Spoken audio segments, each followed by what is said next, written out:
Asmane jenengan wau sinten? Yovika. Yovika dari Ngawi. Nggih. Desane Sukowiyono. Dusune Bawuk, Pak. bawuke sing ndi? Lah nggih pas tengah. Ya Allah. Berarti jenengan iki wau Sukowiyono dusun Bawuk. nggih, berarti jenengan saking Bawuk. Sik, sampe ngomong bawok ya. Kula pas tengah-tengah, Pak, ngawine. Wah, ngawine pas Pas tengah. ngawine tengah-tengah. Nggih.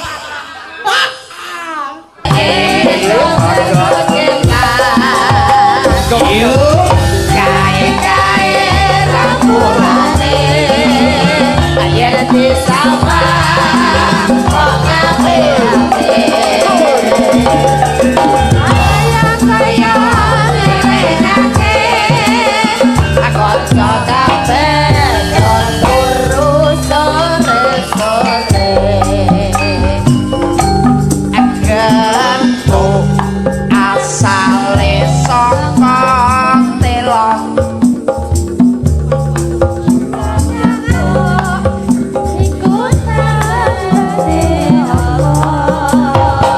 ala-ala ketok asale saka telong ya Dut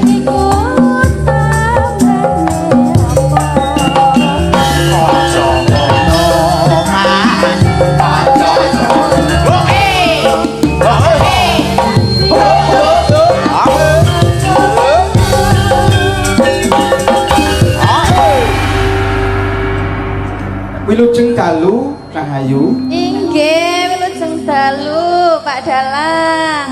Yo aja tuwek-tuwek peleme, tuwek awite. Lah kok saged Maksudnya pripun niku? Maksude iki ya awet ana aja ngantek tuwek dhisik ngono. Kula jenengan kita sik timur lho, Pak, ketingale. Sampun nom wis tuwek to, Nduk. banteng iki kaya Gatotkaca ya wong ayu Nggih, Bu aku sih tanpa upama lho, Pak. nggih Nduk. Nggih. Nah, dikenalake ya Nduk ya. Nggih. Para pamirsa ugi supados sami pirsa. Dikenalke ya eman-eman ayune kaya ngono ora kenalan kok. nggih tak kenal maka tak sayang no awakmu lagi wae sepisan mlebu ning kene ditepungne jenengmu saka ngendi Asmanipun sinten Cahayu panjenengan? Nggih. Sakderengipun ngaturaken assalamualaikum warahmatullahi wabarakatuh. Waalaikumsalam warahmatullahi wabarakatuh. Sugeng dalu bapak-bapak, ibu-ibu.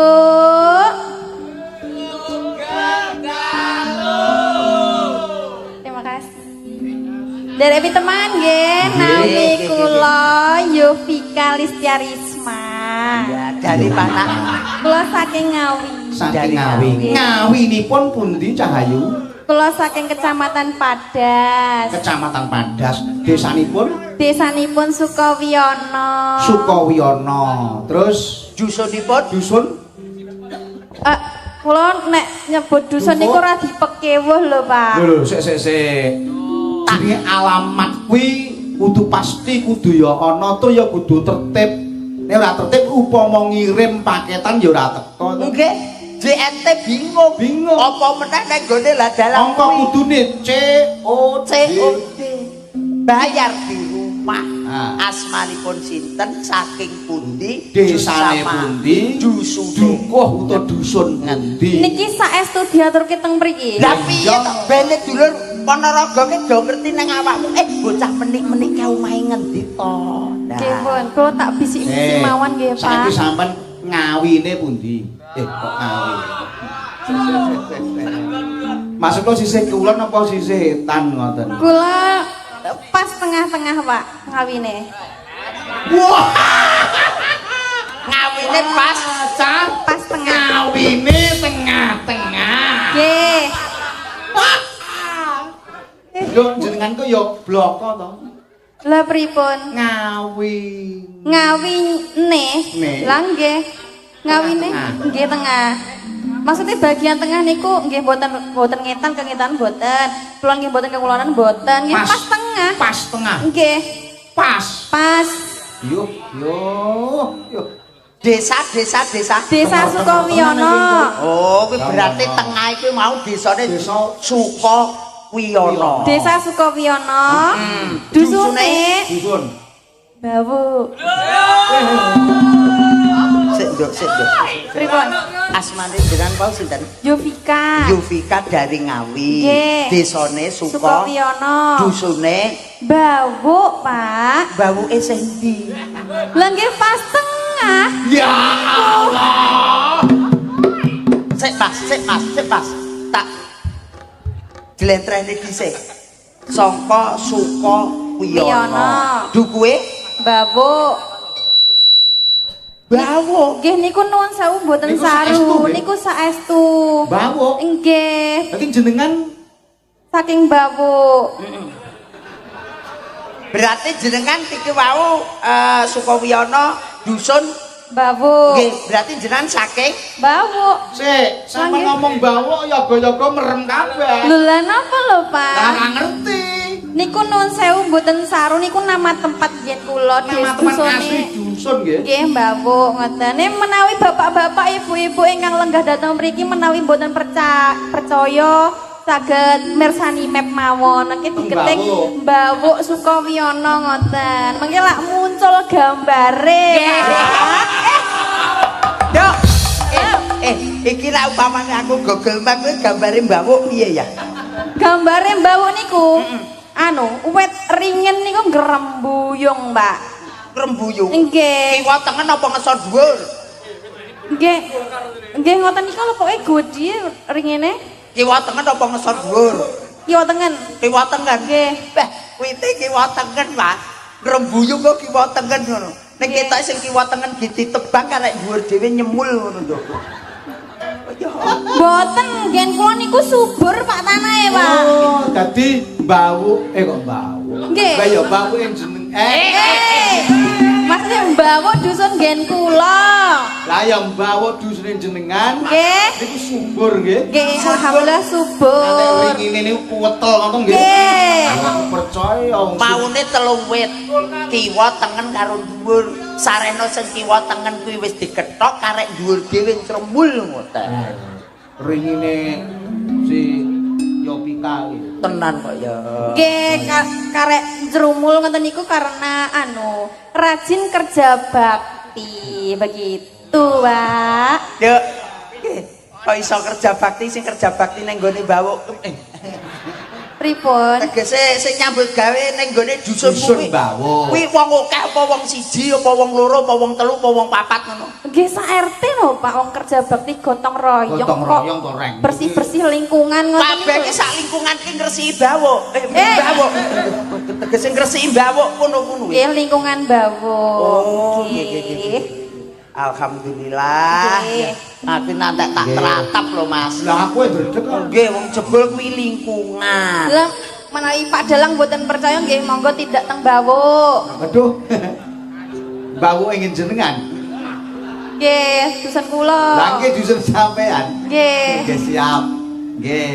Coben wong loro ya, Ya Mas. kok lah kowe Ngopo wong loro aku karo kowe kowe. bawu pinggir ae. Jenengan mungkin nek tindak tengen kula malah gak gelem mulih. Lah kok iso? Soalnya tenggen kula kan hawane niku adem. Tinggi ngopi niku kan nikmat ngoten to. Aduh. Teng bawuk niku. Nggih. Ayo wis. Pengen ya, Mas ya. Wong Ayo sesuk mlayu rono, Reng. rono ta? Heeh. Ora masalah aku. Lah iya. Sak rono katak sangupil kita. Nggih napa? Asli dari Bawuk, lingkungan Bawuk Ngawi. Mbak Mbak sinten iki, Pak? Kula Yovika. Yovika. Jenengan kok pun lalen niku lho, napa Lho, pun aku- suwek tenan napa pripun? Aku ki wis langger pirang dina ora cetukno lali kok doyo. Mbak Yopika. Nggih. Cobi wong ayu. Cocok kalih kawontenan. Cocok kalih kahanan. Niki acarane- supaya jumeneng Mas Putut kula kan jumeneng ti tak jodhok karo Putut. Mas Dah. Putut, Nggih. ingkang pundi piyantune? Ya ini gagah gede dhuwur. Niku tesih jomblo mboten, Pak? Joko. Joko Oh, ting ting. Joko. Joko Nggih ting ting. leresan kula nggih jomblo niki, Pak. Awakmu Nggih. Ya Allah. Sampeyan sing bujang. Nggih. Aku ora lahir keri iki piye to, Reng? Lha apa ya kuwi Lahir kok ya biyen to, Reng. apa kuwi dilipek nang omah ngono wae kayak iki digawa. Oh ya ora Iki nrimo. garwane Pak Dalang menika. Alah garwane Pak Dalang teng dalem kok ya. Ora melok blas. Oh, mboten. Anake ora melok, bojone ora melok. Oh, berarti aman nggih Pak. aman. Jenengan ajeng teng napa mawon jenengan ajeng. Pak Dalang. Jenengan Padalang. Kula sampeyan ning mbah. Padalang. Sampeyan wis wayah-wayah. Padalang. Ya, piye? Lah aku mulih apa piye? Lha niki garwane napa? bukan. Iki tanggoku. Niki Oh, tonggon. Niki tanggane. Ya.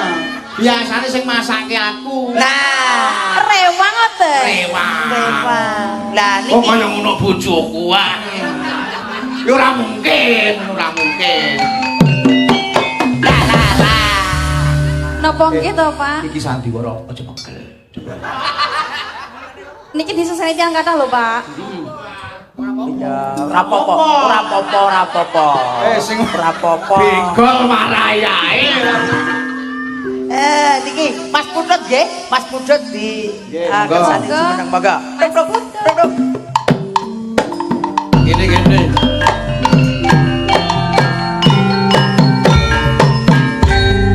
Kok setugel ta, Le? Tetrayo tatang iki sentimen tenan karo dulur lanang iki kok ya. Nuwun sewu niki ingkang asmane Mas Putut. Mas Putut isik Joko ting ting. Mbak Yovika. Sugeng dalu. Sampun jelas terwaca nggih menawi panjenengan saking Sukawiyono Dukuh Mbawuk Nggih. Kabupaten Ngawi. Nggih. Dukuh Mbawuk ini jembar nggih. Ngagem M lho. Heh? Ngagem M Bawuk. Lah nggih Dukuh Mbawuk ini jembar nggih. Sembar Wiar. Berarti dados pinten RT? Dukuh Mbawuk. 7. 7 7 RT nek mboten 8 lho. Jenengan nggih kuat nggih hitung RT nggih. Maksudnya menapa niku? Niku lho ngladeni wong 7 RT. Oh, ndamelke wedang. Nggih. Ngoten niku. Kae pikirane ngeres ngisor kuwi. Mas Putut keri-keri kok ya nyantol ning nggon kono. Ora lah wong sing kono kan ana wong muni kowe kuat ngladeni wong 7 RT lho. Kono rek kemruwek kaya pasar druwo. Oh kalau Sing buwingung ya. Sing buwingung ki Repi. Repi ki mung plengah-plengah kaya entung ndi lor ndi kidul. Kok entung ndi lor ndi kidul ngoten ki. Dipinangkani nggih Mas Putut menika Nggih. wonten pamundutan. Nggih. Monggo. Wonten pamundutan Sesi Deman. oh ngaten nggih. Pun pangapunten iki rada Rada gerah. nggih. Mboten napa-napa Sing penting sampean rawuh do seneng Nggih, kok, Mas. pinaringan seger waras sehat. Nggih, amin, Nembe amin. mawon Nggih. bar sakit, Nduk. Oh, Mengke bawane gentosan kalih Mbak Yovika, Mas Nah, Putut. Nggih. Ya piye Vi apa mbok genteni Vi? Apa mbok genteni? Lah kowe nyang aku perak perlu kaya Mas, menika putrane panjenengan. sanes. Lah napa? Nggih kanca yoga. Oh, Nak kanca perlu yoga. wong sandingane kaya ngono sampean. Revi iki kita iki lek ben-bengi dijak rene ngono wis ora nek muliye. Wis gur libet arek gede kono ya. Bar ya bar ya. Monggo Nggih. Mas Putut dipinangkani, monggo.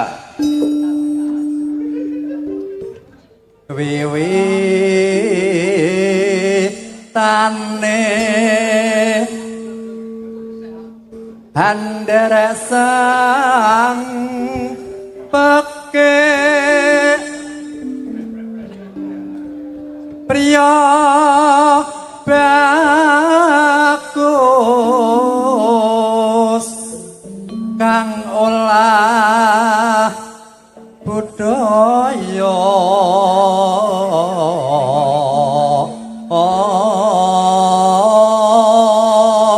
Nduk, Inggih, Pak. suwantene Mas Putut pripun? Luar biasa. Merdu, Merdu. Gandem. Gandem. kepenak, Kepenak. ngantek gleles dirasakne. Lah, Dah neong nggih, Pak. Loh, Jomblo urung kenekan apa-apa. Mosok. Estu. Lah, Joko ting-ting niku Mas Putut niku. Lah tapi kok kados Mbah Kong kula teng griya. Bener tuh. Bener. Nika katemben nandang. rada sakit Mbak niku. Oh, kucap sehat ngono awakmu. Tenan anggere Pak Putut liwat ndang. Bergas ngono ya, Pak. Sowan menyang kutha gedhe.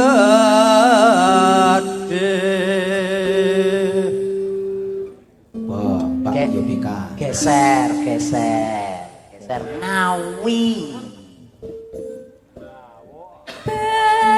Bendera terus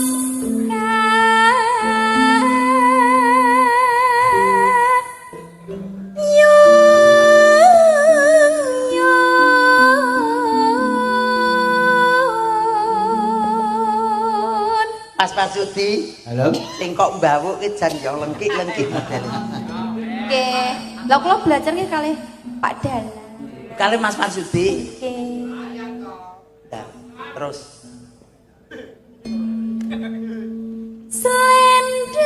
Selendang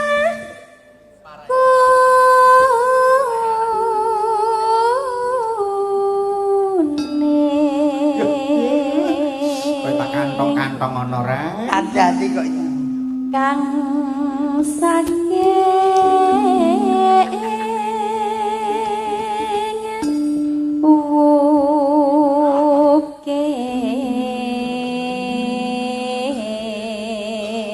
wukir. Ora ewuh karo anakku sesuk nang bawuk ra. dateng apa teng bawuk? Kerja bakti. Ya melu kerja bakti to, Reng. Langke monggo lho, Pak. Ya anake macul apa ngono ya ora apa-apa. Bingkol ki wis melu. turun nek bingkol ki. Sangu dhewe lho ya nek melu. Paling nek melu ki do rewel. Ya, Swara kurang permono ning wasis angung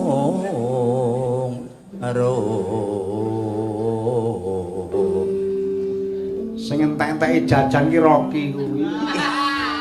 Rocky terus tambah Hidra kuwi weh. Tambah Nazal. Ambung rum marang bendoro ya sulistyo ijar nyincangake alis Pungkasan monggo sareng terus Tresno sasi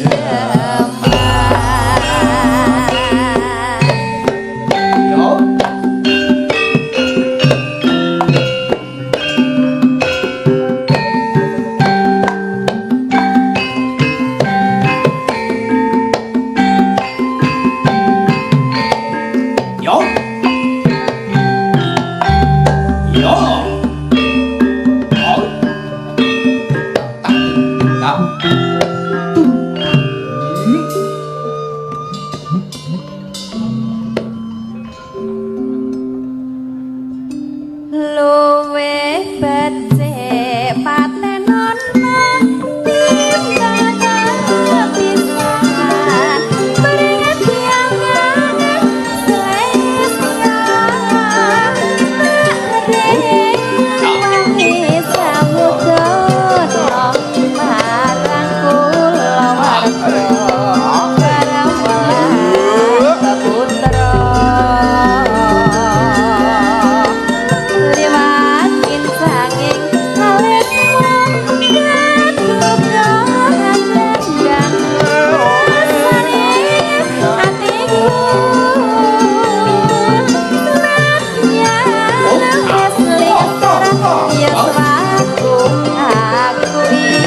Reng. Iya. Perbawane wingi bawuh wingi. Mbah lho, Pak. Bawuh. Mbah. Bawuh. Urip ana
piye, Reng? Pripun Pak Gareng? Adem. Adem, adem. Nggih, tengah awak adem asrep. Lah sebabnya napa? Lho ya geges wong-wong tua diadepi kaya ngene kok ya tenagane wis kurang akeh. Oh. Dadi iki ya awake ya adem panas ngene iki. Tenaga kurang akeh ngeyel. Oh ya gara-gara niku wau kok. Gara-gara napa? Ya dusunmu kuwi. Bawuk. Oh iya. Kan malah muda etes to, Pak. Wetes ya etes pisan Ning ngene. pindho. Pindho. Aku percaya. Pripun? Sampeyan piantun bawuk to? Nggih. Ayune jan. Masya Allah, amin. Matur nuwun lho Pak Mesri sing ora tau guyu wae. Ingkang pundi Pak Mistri menika? Mbah Misri niku sing peking niku Mbah Misri. Mas Misri. Mas Mistri. Sarjana pendidikan. Niku. Oh, Pak Guru. Pak Guru. Pak Misri. Maka, yuk. Pak Jani niku nggih sumeh ya. Ingkang gender. Oh, Niki Ya. Pak Jani, Oh, niki Pak Pak Jani. Jani. Nggih, Pak Jani. dosen iki. Oh, Dosen iki, dosen. Hormat kula Pak Jani. Nggih, dosen wedhus. Dadi kene Pelekake. Sembah nuwun Pak dosen. Ya. Sembung. Niki anu Mbak, Nggih. nggih sedaya kanca-kanca duwe dalang. Oh niki. Bocah isi sedaya. Nggih. Saya kuliah sedaya niki. Mas Binggol niku sing ngendang nggih dalang. Menika. Mas Revi niku nggih dalang. Nggih. Niki nggih dalang. Nggih. Dalang kerusuhan. Nggih. desa. Mas Benggol menika riyen seangkatan kalih kula, Pak. Mas Benggol. Kowe ya wis nyang bawuk, Mbah. Lho sik to.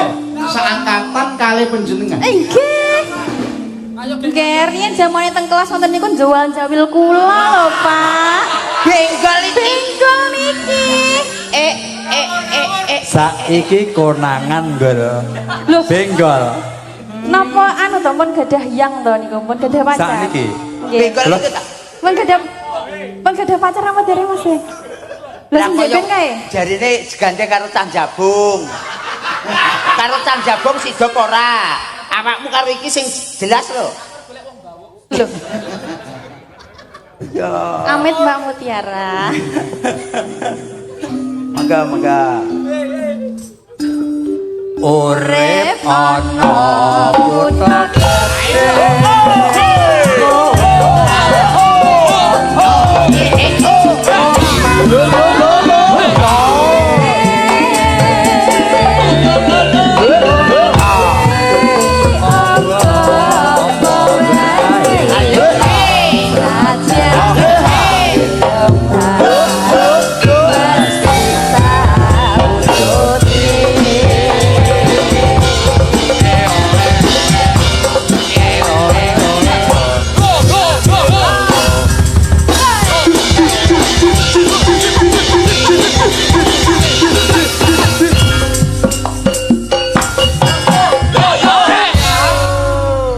Terima kasih. Matur sembah nuwun. Mbak Yovika, Mas Putut sembah nuwun. Nggih, Alhamdulillah. matur